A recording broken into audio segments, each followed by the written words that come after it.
ouvir a Rádio França Internacional, emissões em língua portuguesa. São 18 horas aqui em Paris, 17 horas em Luanda. Stephanie Palma. Sejam bem-vindos à segunda emissão da RFI em português desta terça-feira, 4 de abril. Eis alguns dos títulos que estão a marcar a atualidade. Finlândia já é oficialmente um Estado-membro da Organização do Tratado do Atlântico Norte, NATO. Governo cabo-verdiano garante apoio psicológico aos militares sobreviventes na sequência do incêndio que consumiu durante 3 dias parte da Serra da Malagueta, na Ilha de Santiago. Estes e outros títulos a desenvolver já a seguir no bloco informativo sob comando técnico de Mussale Chili. O jornal começa agora, fique desse lado. Maputo 105 FM. Começamos este noticiário com a atualidade internacional. A Finlândia juntou-se hoje em Bruxelas à NATO, a Organização do Tratado do Atlântico Norte, que passa agora a contar com 31 Estados-membros. Uma adesão que implica que a fronteira comum entre a Rússia e a NATO passa para o dobro da sua extensão, dados os mais de 1000 quilómetros de fronteira entre a Finlândia e a Rússia. Apesar do artigo 5º da organização contemplar a ajuda da NATO em caso de agressão de um Estado-membro, o facto de não haver votação e de as decisões serem tomadas por consenso não dá necessariamente garantias aos Estados-membros, caso da Finlândia, recém-chegada, como frisa a investigadora portuguesa Maria Ferreira, do Instituto Superior de Ciências Sociais e Políticas da Universidade Técnica de Lisboa. É preciso ter em consideração que todos os Estados da NATO têm o poder de veto, ou seja, um Estado pode invocar o artigo 5, mas daí não se segue automaticamente uma resposta militar da NATO. E isso é um óbvio à própria materialização do espírito que presidiu à criação da NATO. Porque se durante décadas ninguém colocou em causa que se no quadro da Guerra Fria ou no quadro dos ataques terroristas um Estado, se agredido, pudesse invocar o artigo 5º e ter imediatamente a solidariedade dos outros Estados NATO, neste momento, com a presença da Turquia e da Hungria na NATO, não temos certeza se, no quadro, por exemplo, de uma agressão à Polónia ou à Roménia, por parte da Rússia, se teríamos ou não um consenso por parte de todos os membros NATO. Na NATO não há votação, cada decisão é decidida por consenso. As palavras da investigadora portuguesa Maria Ferreira, do Instituto Superior de Ciências Sociais e Políticas da Universidade Técnica de Lisboa, entrevistada por Miguel Martins. Bissau 94 FM. É tempo agora de abordar a atualidade africana. Na Guiné-Bissau, hoje é o último dia que a lei prevê para a entrega da documentação dos partidos de candidatos a deputados das eleições legislativas de 4 de junho. O PAIGC-CE foi um dos movimentos a oficializar a sua candidatura, numa coligação inédita. Moussa Baldé, o nosso correspondente, tem mais pormenores. Os 4 principais partidos da Guiné-Bissau, isto a contar das últimas eleições legislativas, PAIGC, MADEM G15, PRS e APU-PDGP, depositaram esta terça-feira os respectivos dossiês no Supremo Tribunal de Justiça, que na Guiné-Bissau faz as vezes de Tribunal Constitucional. Em declarações aos jornalistas, os representantes destas 4 forças políticas mostraram-se confiantes na vitória nas eleições legislativas marcadas para 4 de junho. Alguns acreditam que vão ganhar sozinhos. É o caso do MADEM G15, cujo líder, Brahima Camara, aponta pelos resultados alcançados pelo atual governo como cartão de visita para que os guineenses continuem a confiar no seu partido.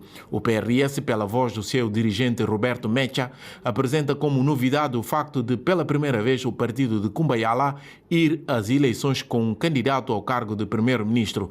Trata-se de Florentino Mendes Pereira, antigo ministro da Energia. A APU-PDGB, do atual primeiro-ministro Nuno Nabian, aponta para a estabilidade no país, fator que o seu dirigente Augusto Mendes diz ser resultado do trabalho do atual governo como determinante para que os eleitores guineenses votem no seu partido. A grande incógnita era saber se o Supremo Tribunal de Justiça iria aceitar ou não o dossiê do histórico PAIGC. Circulam informações de Bissau em como a Justiça poderia rejeitar a candidatura do PAIGC devido a problemas relacionados com o seu último congresso. O que é facto é que o dossiê do PAGC, que vai às eleições numa coligação com mais 4 forças políticas, foi aceito pelo Supremo Tribunal de Justiça. A questão agora é saber se será aceito de forma definitiva ou não. O Supremo tem 8 dias para apreciar e divulgar as listas admitidas para as eleições de junho. Moussa Baldé-Bissau, RFI. Passamos agora para Cabo Verde. O governo garante apoio psicológico aos militares sobreviventes e pensões aos familiares das vítimas mortais do acidente de viação, na sequência do incêndio que consumiu durante 3 dias parte da Serra Malagueta, na Ilha de Santiago. Mais pormenores com Odair Santos. Ao visitar a área do incêndio, na Serra Malagueta, e os feridos na sequência do acidente de viação que matou 9 pessoas, 8 militares e um civil, o chefe do governo cabo-verdiano, Ulisses Correia Silva, anunciou que o seu executivo vai atribuir uma pensão aos familiares das vítimas mortais na sequência dos incêndios que deflagraram na Serra Malagueta. Vamos decidir a atribuição de uma pensão aos familiares dos militares falecidos, como fizemos relativamente ao acontecimento de Monte Chata e também do colaborador do Ministério da Agricultura. Também, ao visitar os sobreviventes que se encontram internados no Hospital Universitário Agostinho Neto, na cidade da Praia, a Ministra de Estado e da Defesa Nacional, Janine Lelis, garantiu que todo o apoio psicológico está sendo oferecido aos militares. Todo o apoio psicológico está sendo oferecido, seja a nível aqui do hospital, seja a nível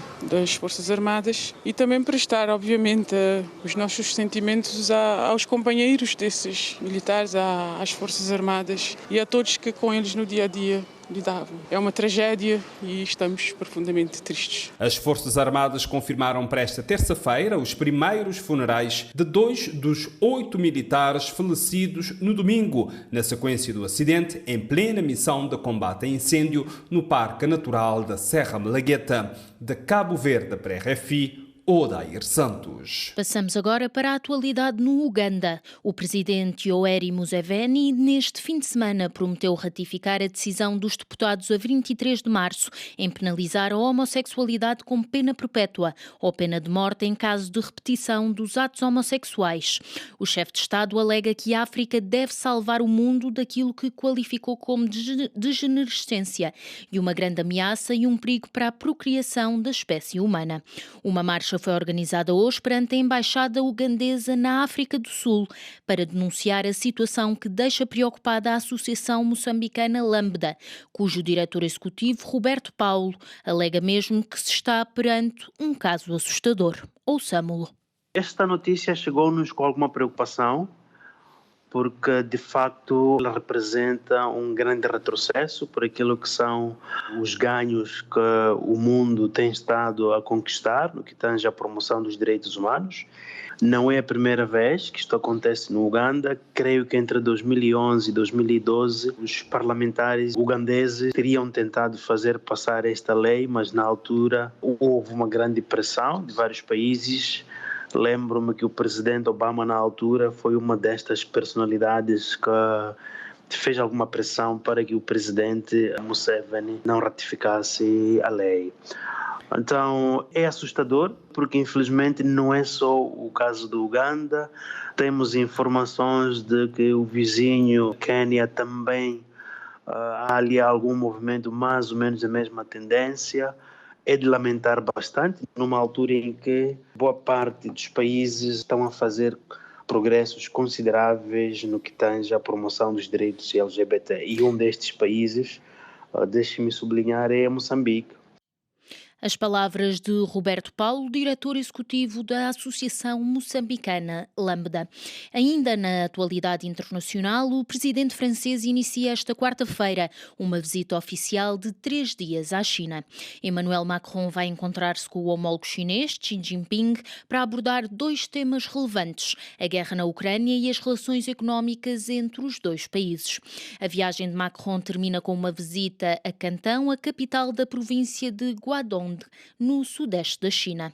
É o ponto final deste bloco informativo. Continue connosco para a segunda parte da nossa emissão, já em seguida. Até já.